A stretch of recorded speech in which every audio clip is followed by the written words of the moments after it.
ಬೇಡ್ತಿ ವರದಾ ಹಾಗೂ ಅಘನಾಶಿನಿ ವೇದಾವತಿ ನದಿ ತಿರುವು ಯೋಜನೆಗಳನ್ನು ಕೇಂದ್ರ ರಾಜ್ಯ ಸರ್ಕಾರಗಳು ಕೈಬಿಡಬೇಕು. ಪಶ್ಚಿಮ ಘಟ್ಟ ರಕ್ಷಣೆಗೆ ಸರ್ಕಾರ ಮುಂದಾಗಬೇಕು ಎಂದು ಕೇಂದ್ರ ಸಚಿವ ಎಚ್.ಡಿ. ಕುಮಾರಸ್ವಾಮಿಗೆ ಬೇಡ್ತಿ ಸಮಿತಿ ಗೌರವಾಧ್ಯಕ್ಷರಾದ ಸ್ವರ್ಣವಲ್ಲಿ ಸ್ವಾಮೀಜಿಯವರು ಮನವಿ ಮಾಡಿದ್ದಾರೆ.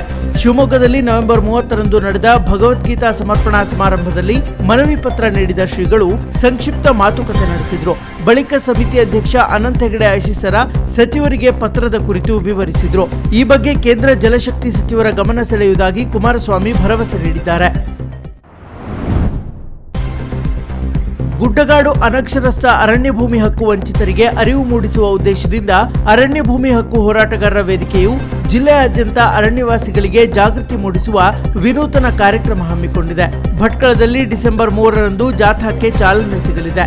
ವಿಶ್ರಾಂತ ನ್ಯಾಯಮೂರ್ತಿ ಎಚ್.ಎನ್. ನಾಗಮೋಹನ್ ದಾಸ್ ಹಾಗೂ ಹಿರಿಯ ಸಾಮಾಜಿಕ ಚಿಂತಕ ಕಾಗೋಡು ತಿಮ್ಮಪ್ಪ ಅವರ ಚಿಂತನೆ ಮೇರೆಗೆ ಈ ಜಾಗೃತಿ ಜಾಥಾ ಹಮ್ಮಿಕೊಳ್ಳಲಾಗಿದೆ ಎಂದು ವೇದಿಕೆ ಅಧ್ಯಕ್ಷ ರವೀಂದ್ರ ನಾಯಕ್ ತಿಳಿಸಿದ್ದಾರೆ.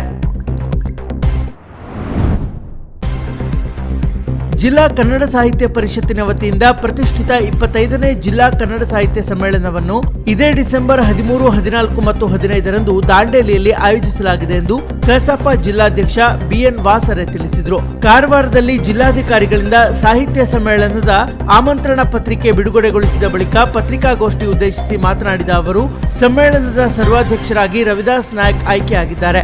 ನಾಡಿನ ಹಿರಿಯ ಸಾಹಿತಿ ಡಾಕ್ಟರ್ ಬರಗೂರು ರಾಮಚಂದ್ರಪ್ಪ ಸಮ್ಮೇಳನ ಉದ್ಘಾಟಿಸಲಿದ್ದಾರೆ ಎಂದು ಕಾರ್ಯಕ್ರಮದ ಕುರಿತು ಮಾಹಿತಿ ನೀಡಿದರು.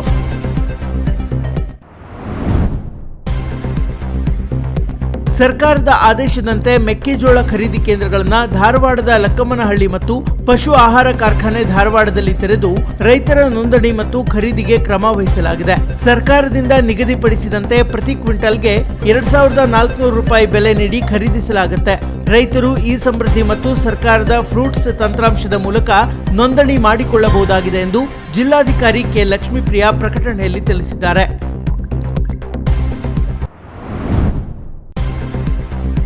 ಸಾರ್ವಜನಿಕರು ನಿಷೇಧಿತ ಏಕಬಳಕೆಯ ಪ್ಲಾಸ್ಟಿಕ್ ವಸ್ತುಗಳನ್ನು ಬಳಸಬಾರದು. ಪ್ರತಿಯೊಬ್ಬರೂ ಗಿಡಗಳನ್ನು ನೆಡಬೇಕು.